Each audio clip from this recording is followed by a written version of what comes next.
Together, growing in faith, changing communities. Makatuyiswe uJesu Kristu. Namhlanje ithemba bengifisa ukuba sibuke incwadi kaIsaya umprofeti isahluko sama-55 kanye nevangeli likaMateyu isahluko sama-20. Uthi namhlanje uIsaya mfundisiseni uNkulunkulu esenamtholo, nimbize eseseduze, omubi makashiye indlela yakhe.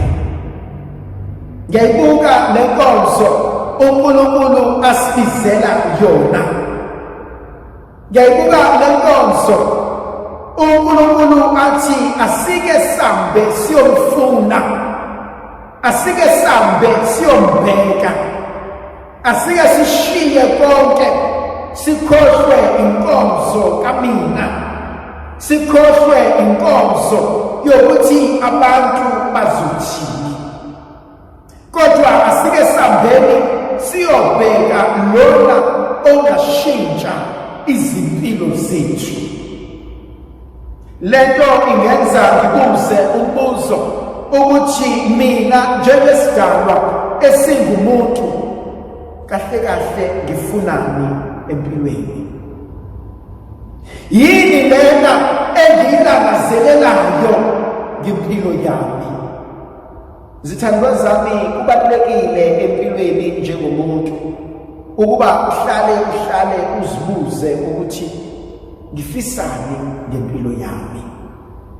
Yini lena engiyilangazelelayo empilweni yami? Yini lena uNkulunkulu angifisela yona noma engizifisela yona ngempilo yami? Kukaningi ngizwa abazali bekhulekela abantwana, bebafisela okuhle, bebacelela okuhle usimakade.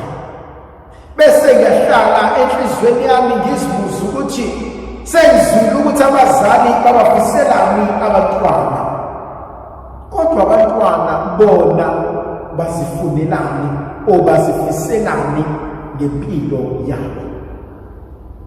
Kunezinto ezimbalwa engifisa ukuba sithi ukuzibhekisisa kahle uma sicabanga ngokuthi yini engiyifunayo empilweni. Eyokuqala ukuthi umuntu obhekayo noma ofunayo noma okhona into ayifuna ukuyithola, uhamba nomuntu ebheka izinto, ebhekeni kwakhe izinto kunezinto azihlungayo, azihlelayo ngendlela ehlukile. Abubuke lokhu athi lokhu angidingi, athi lokhu ngizokusebenzisa, athi lokhu akufuni ukuthi ngihlale nakho. Lento ingenza ukuba ngibuke ukuthi empilweni yethu kunezinto esingazidingi, kunobudlelwane esingabudingi, kunezindawo ezingeke zisinike inqubekela phambili. Okunye engikubuka kubalulekile ukuthi ekubhekeni kwami yikuphi engifisa ukukuthola, ngoba uyinkinga umuntu ohamba ebheka kodwa engazi ukuthi ufunani, ngoba ekubhekeni kwakhe angathola noma yini, noma lokho bedinga kungaba ngaphambi kobuso bakhe, kodwa bengazi ukuthi uyadinga angakushiya. Lento ngiyibona ubudlelwane babantu. Umuntu ongazazi ukuthi ubhekani angahlala nomuntu iminyaka ngeminyaka, noma ngathiwa lo muntu umenzela konke, noma ngathiwa lo muntu uzinikele ngakho konke, kodwa inkinga yalo muntu akazazi ufunani. Bese kuba khona omunye umbuzo obalulekile empilweni yami. Uma umuntu kukhona into ayifisayo nayifunayo nayilangazelelayo, kubalulekile ukuba ngikwazi ukubekezela. Azona zonke izinto ezizofika kalula empilweni. Ezinye zizofika kanzima. Ezinye zizothatha isikhathi ukuba zifike. Kodwa ngiyakwazi yini ukubekezela? Ngiyakwazi yini ukuhlala entweni engaziyo ukuthi ekugcineni izonginikeza inqubekela phambili? Kunenye into engiyibuka ngiyithande uJesu asifundisa yona. Evangelini lethu lanamhlanje ngimbona uJesu ethi umlili sivini uyaphuma ekseni kathakusa eyobheka abantu abazosebenza. Le nkonzo yakhe inokumthinta ngoba uchaza ukuthi uNkulunkulu wethu akozeli akalali, kodwa uyasuka lapho ekhona eze kumina emalibini ami, eze kumina ekhathazekeni kwami, eze kumina exakekeni kwami, azohlala nami, angesule izinyembezi, angibize acele ukuba ngize kuyena. Kunezinto ezibalulekile thandwa zami njengesigaba esingumuntu ekumele sidlule kuzona. Kukhona umuntu ongazazi ukuthi ufunani. Uthola ukuthi enhliziyweni yakhe akanakho ukuthula. Enhliziyweni yakhe akanakho ukuphumula. Enhliziyweni yakhe akanalo uxolo.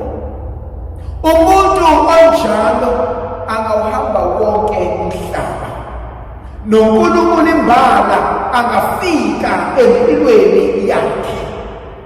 Kodwa lowo muntu kumele aqale afunde ukuzamukela. Kumele aqale afunde ukuthola ukuthula enhliziyweni yakhe, ngoba uma engakwenzi lokho uyawumisana nabo bonke abantu. Lokhu ngikubona kubalulekile ngoba lezi insizwa noma labasebenzi abaqashwa ekuqaleni, uNkulunkulu esebanike umusa, wabapha abakuswelayo, wabapha abadingayo. Kuthi masephela usuku abakwazi ukwamukela ukuthi uNkulunkulu angaba nomusa kwabanye abantu. Lento ingenza ukuba ngizibuze ukuthi njengomndeni uma sihlalisana siyakwazi yini ukujabulela impumelelo yomunye umuntu. Uma ukhona ilunga lomndeni elisimamayo, eliphumelelayo, elenza kahle, ngiyakwazi yini ukulihalalisela ngenhliziyo enhle nemhlophe? Ngiyakwazi yini ukuxoxa ngaye ngithi uSibanibani uNkulunkulu ave embusisile, ave eyisibusiso empilweni nasemndenini wami? Kukhona eminye imizi thandwa zami ungathola ukuthi la ekhaya sinoSibanibani owenza ibhizinisi thizeni. For example, mhlawumbe uSibanibani wenza i-catering and uyenza kahle, kodwa uthola ukuthi khona elinye ilunga lomndeni elenza umcimbi, lincamela ukuyoqasha umuntu wangaphandle kunokuba qashe umuntu womndeni amazi kahle kamhlophe ukuthi uyawenza umsebenzi and muhle emsebenzini wakhe. Bese ngiyahlala ngizibuza ukuthi kungani ngingamqashanga lo yami? Kwesinye isikhathi kuba umona. So uNkulunkulu nezinto asinika zona zona empilweni zethu ukuthi asike sikwazi ukujabulela nokuhalalisela abanye abantu. Okunye kwesibili engikuthandayo uJesu akuzayo evangelini uthi befika kulabantu abahleli phansi bengasebenzi ababuze ukuthi kungani nihleli phansi nichitha isikhathi na. Uyangihlupha lo mbuzo ithandwa zami ngoba uNkulunkulu ngimbona efika empilweni yami ethi kungani ngichitha isikhathi ngempilo yami. Kungani uchitha isikhathi sakho ngempilo yakho? Lo mbuzo ungenza ngibuze ukuthi yini engiyenzayo ukuze ngizithuthukise? Yini engiyenzayo ukuze impilo yami ibe ngcono? Yini oyenzayo ukuze ungabi njengayizolo? Baningi abantu abakhalayo, baningi abantu abahlezi bekhononda, kodwa umbuzo kumele siwubuze ukuthi sewukhonondile wakhala, yini oyenzile ukuze impilo yakho ishintshe? Zithandwa zami, uma empilweni ulinde ukuthi omunye umuntu oyomnika injabulo, vele ukhohle. Uma empilweni ulinde ukukhangezo ukuthi omunye umuntu uzokwenza impilo yakho ibe ngcono, vele ukhohle. Uma empilweni ulindele ukuthi omunye umuntu uyena ozokunika ukuthula, vele ukhohle. Empilweni kunezinto ekumele sizisebenzele thina uqobo lwethu. Abantu abasikweleti lutho. Yimina ekumele ngazi ukuthi kuphi ekumele ngilungise. Abantu ngingaya kubona ukuba ngibacele bangisize njengoba kukhona engizama ukukwenza, kodwa angingalindeli ukuthi abangenzele zonke izinto ngoba ngisoze ngakwazi ukuphumelela.